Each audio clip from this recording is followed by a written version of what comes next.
In this video, we're going to take a look at how to find a resource of interest in SWIMS. So we're going to start at the tab that says Resources of Interest. Click on it or click on the blue triangle to open it and click on Find. We have just a few options to choose from, which makes this fairly simple and straightforward. The ROI code is referring to the actual name of the species. There are other things in here, such as beaches and things like the chain of lakes, a chain of lakes.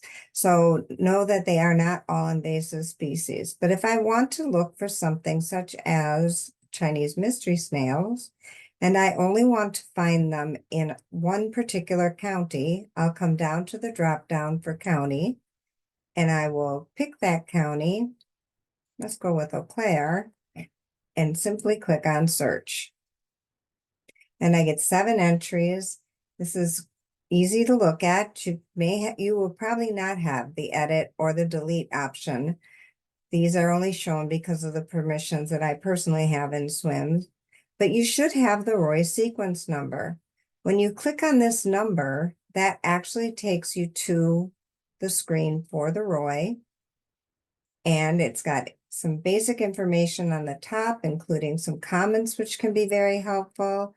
And if you come down to the green bar and click on fieldwork, you can look at fieldwork events that were used for this ROI that have been added to it or associated to it. If you click on the fieldwork sequence numbers, that actually will take you to the fieldwork. Let's go back and look at a different type of search for a ROI. So again, I'll click on Resources of Interest and Find. Now, notice that my last search was saved, so I'm going to click Reset to clear that out. And this time, I'm not concerned about which species. Let's say that I am trying to figure out where to recommend that Snapshot Day volunteers go this year. So I'm going to go to the status bar, and I'm going to click on the drop down. And there are many, and they're not necessarily in alphabetical order, but I'm going to look for observed. This is a good activity for field work when you're just trying to find some useful things to do. It's also good for things like Snapshot when you would like to have the volunteers go out, look, see if they can find a species to get a photo or sample for verification. Now, I don't want to check the whole state. Again, I'm going to pick a county. Let's pick Buffalo and search. And here we have 5 records of species that are listed under the ROI status of observed. So I could go and look at each of these individually, think about what the station is where it was previously reported, and determine if those are good places to send the volunteers. Sometimes I want to look in a specific water body to see what's observed there. So my clearing didn't work well, so I'm just going to click the reset. Let's say I want to know invasive species that have been reported to Rock Lake. Now, remember I said that ROIs can be all sorts of things, not just AIS. So this is going to give me more than just the AIS. Also, a good habit to get into if you're looking for lakes is just put the main name. Sometimes lake appears at the beginning or at the end of the phrase, and it can vary whether that's the official name or a local way of referring to that lake. So I just put in rock. I'm going to click search. And now I can see quite a few different things listed here. Now, 711 entries, that doesn't mean those are all invasive species.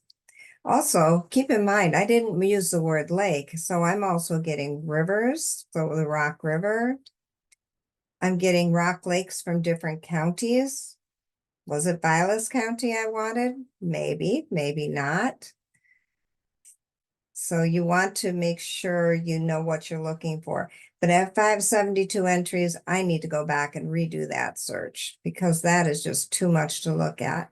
So now I'm just going to look in Jefferson County because I know there's a Rock Lake there, and click search. Now we only have, oh, we still have 150 records. Well, I did not clarify. I'm still getting lots for the river. I'm also getting things like a fish kill. So I'm going to go back and fine tune that one more time. This time, I just want to know about Rock Lake.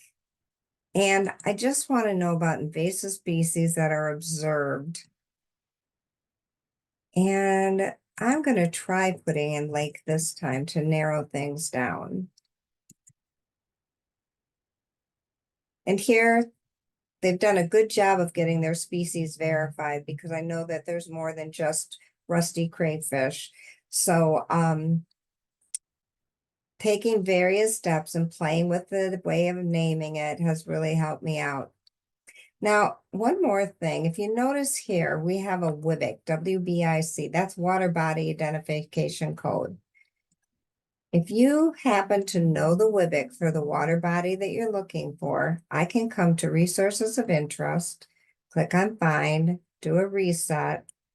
This time, I'm going to try again just to find all the ROIs for that lake. So I pasted in that WBIC, which is it is unique to that lake. And now everything I've got should be Rock Lake, unless there is a number that happens to extend longer than 830700.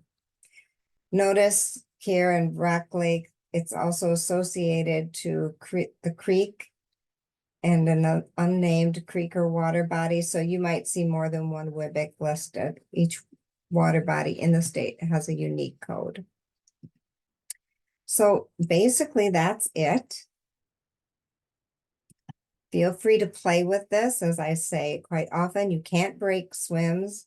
If you get stumped, then go ahead and contact your regional biologist, or if you're doing this specifically for one of the programs, such as Clean Boats, Clean Waters, or the System Lake Monitoring Network, then go ahead and contact the program coordinator.